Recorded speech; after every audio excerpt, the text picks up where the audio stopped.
जनपद प्रतापगढ़ से इस वक्त की बड़ी खबर। माता रानी प्रसाद के नाम पर दलित बालिकाओं को हलवा में नशीला पदार्थ खिलाने का बड़ा आरोप। मकान मालिक की नीयत खराब होने पर नशीला पदार्थ खिलाने का आरोप। पीड़िता प्रतापगढ़ के बलीपुर में किराए पर रहकर प्रतियोगी परीक्षाओं की करती थी तैयारी। इस मामले में पीड़िता ने प्रतापगढ़ एसपी को लिखित तहरीर देकर लगाई न्याय की गुहार। एसपी ने गंभीरता दिखाते हुए जांच के सख्त आदेश देते हुए कार्रवाई का आश्वासन दिया। घटना थाना कोतवाली देहात जनपद घाटमपुर भदोही क्षेत्र की बताई जा रही है। पुलिस जांच जारी, पीड़िता को न्याय दिलाने की आश्वासन। आप देख रहे हैं सूरज सोनी की खास रिपोर्ट। कल शाम को 4 बजे हमसे पूछा गया कि हलवा खाओगे, तो हमने बोला कि नहीं खाएंगे। फिर शाम को 8 बजे वो मेरे रूम मालिक हैं जो सुधाकर मिश्रा, वो हलवा लेके आए और डायरेक्ट रूम में घुस गए और जबरदस्ती सबको बैठा के खिलाया गया। हम नहीं खाए थे, जो हम बच गए। उसके बाद 9:30 बजे सारे खाना खा के बैठे थे, तो उसके बाद पहले इनकी तबीयत खराब हुई। फिर हम सोचे कि नॉर्मली है, फिर इनकी एक बैग तबीयत खराब हुई, फिर इनकी खराब हुई, तो पता चला कि उसी हलवा से खराब हुआ है। फिर इनको तो अपने रूम में ही बंद कर दिए थे, इनको हम नहीं लेके आ पाए हॉस्पिटल। फिर हम किसी तरह सबको हॉस्पिटल लेके आए, फिर हॉस्पिटल में एडमिट किया गया सबको। और उनको हम बहुत बार फोन किए कि चाचा जी आप चले आइए, देख लीजिए, लेकिन वो आए नहीं हमारे रूम, वो हॉस्पिटल में देखने के लिए। और हलवा में वो नशीली दवा दी गई थी हमें। परसों रात हमारे 4 बच्चे सुधाकर मिश्रा जी यहाँ बलीपुर उनके मकान में किराए पर रहते थे।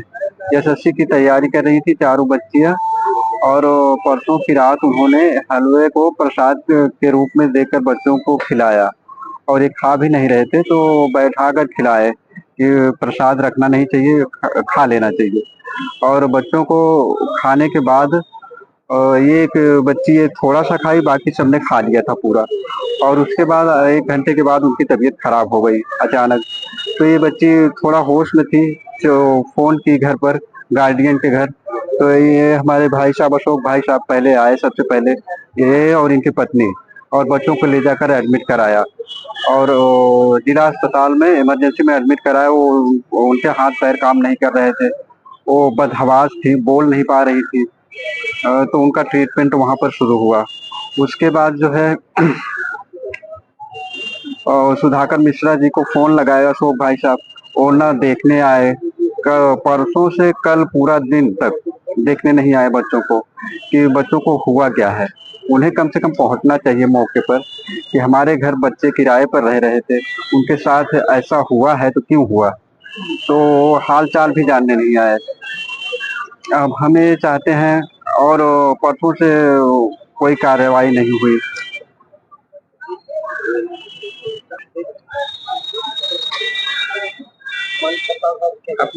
कहिए ना, हम ये चाहते हैं हमारे बच्चों को न्याय मिले। और उसके बाद क्या है, आज इनके साथ हुआ है, कल किसी और के साथ भी हो सकता है। हम चाहते हैं हमारे बच्चों को न्याय मिले, जिससे कि कल किसी और के साथ ऐसा कुछ ना हो पाए।